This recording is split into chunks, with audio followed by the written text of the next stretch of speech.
오늘의 말씀은 이사야 55장 1절부터 13절까지입니다.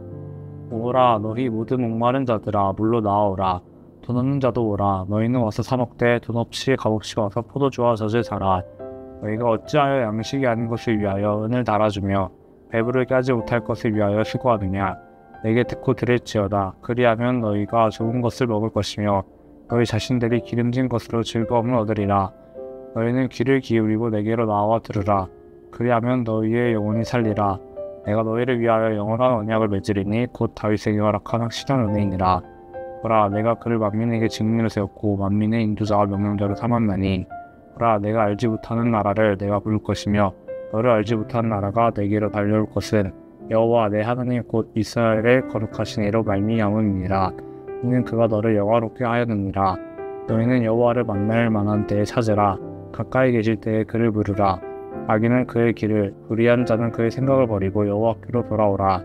그리하면 그가 긍휼히 여기시리라. 우리 하나님께로 돌아오라. 그가 너그럽게 용서하시리라. 이는 내 생각이 너희의 생각과 다르며 내 길은 너희의 길과 다름이니라. 여호와의 말씀이니라. 이는 하늘이 땅보다 높음 같이 내 길은 너희의 길보다 높으며 내 생각은 너희의 생각보다 높음이니라.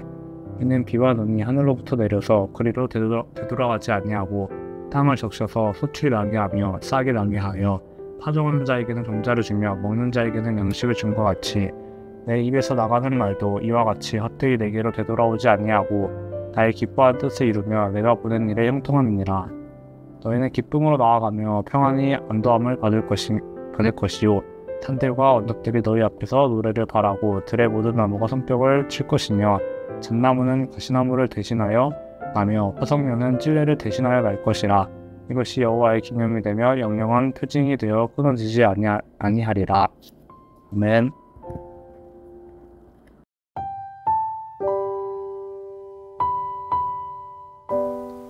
(55장 1절은) 굉장히 역설적인 외침으로 시작합니다. 대가를 치르지 않고 물건을 사라는 말은 모순처럼 보입니다. 심지어 이 물건은 아주 귀한 것입니다. 가장 귀한 것을 아무것도 대가를 치르지 않고 거래하는 이 말도 안 되는 일은 바로 오늘 본문에서 선지자가 강조하고 있는 것입니다. 그리고 이것은 바로 죄인들에게 주어진 복음입니다. 우리는 영원한 만족을 주는 복음을 값없이 받았습니다.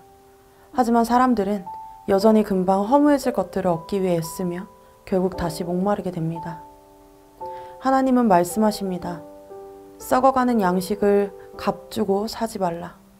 이제 여호와의 구원을 들으라. 2절에서 이들에게 듣고 들을지어다 반복합니다. 영원한 양식을 얻는 방법은 무엇입니까? 이미 값을 지불하신 하나님의 구원을 듣는 것입니다. 복음은 들음에서부터 시작됩니다. 그리고 그 복음은 우리의 영혼을 살리고 풍성하게 하고 즐겁게 합니다. 이어서 하나님은 이전에 다윗에게 약속한 확실한 은혜를 주신다고 약속하십니다. 하나님만이 영원하시고 거룩하시기 때문에 그분의 약속 또한 영원합니다. 하나님은 자신의 이름을 두고 백성과 다시 새 언약을 맺으려 하십니다. 6절부터는 더 분명한 요청이 이어지고 있습니다. 값없이 귀한 것을 주신 하나님께서 요구하시는 한 가지는 돌이킴입니다. 악한 길을 버리고 하나님께 돌아오라는 것입니다. 하나님의 위로와 회복의 선포를 들었다면 우리는 그 들음에 응답해야 합니다. 하나님께서 부르시는 이때, 가까이 계실 때 찾아야 합니다. 그리고 이 돌이킴에는 회개가 동반됩니다. 회복과 구원의 본질적인 목적은 단순히 어려운 상황이나 포로 상태에서 벗어나는 것이 아니라 악한 길에서 여호와께로 돌아오는 것입니다. 정말 중요한 것은 우리가 하나님께 돌아갈 수 있는 이유가 하나님의 긍휼과 자비라는 것입니다. 우리의 죄와 실패가 우리의 발목을 잡고 있지만 하나님의 풍성한 용서가 우리를 다시 주님 앞으로 나아가게 합니다. 그래서 하나님은 말씀하십니다. 너희의 생각은 내 생각과 다르다. 우리는 절망 속에서 죄로 뒤덮인 나 자신만 보이지만 하나님은 은혜와 긍휼로 덮인 우리를 보십니다. 우리의 생각으로는 절대로 회복과 소망을 꿈꾸지 못하는 상태에 있다 할지라도 하나님은 당신의 신실함으로 회복과 소망을 이루어내십니다. 그래서 10절과 11절은 이렇게 반드시 이루어질 하나님의 계획을 비유하고 있습니다. 비와 눈이 땅을 적셔서 씨가 자라고 열매를 맺듯이 선포된 하나님의 말씀과 계획은 반드시 이루어집니다. 그리고 그 회복은 백성들뿐 아니라 온 땅에까지 미칩니다. 땅도 노래하고 기뻐하게 될 것입니다.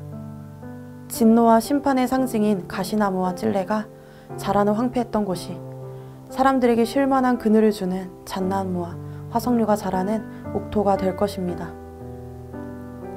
이렇게 여호와를 찾고 악한 길로부터 돌이킨 이들에게 주어지는 것은 하나님의 확실한 회복과 기쁨입니다. 값없이 주신 하나님의 은혜가 우리의 영혼을 풍성하게 합니다. 하나님의 초청은 허황되고 막연한 희망이 아닙니다. 너무나 확실한 은혜입니다. 우리의 생각과 하나님의 생각은 다릅니다.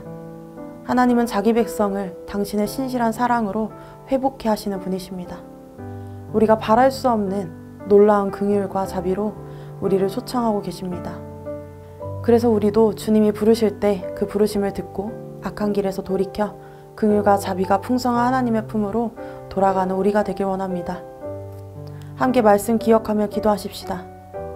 내 연약함만 바라보는 시선을 거두고 하나님의 긍휼과 은혜의 눈으로 나와 하나님을 보게 하소서. 주님의 부르심을 듣고 돌이켜 황무지와 같은 내 삶이 확실한 회복과 기쁨을 경험하게 하소서. 함께 기도하겠습니다.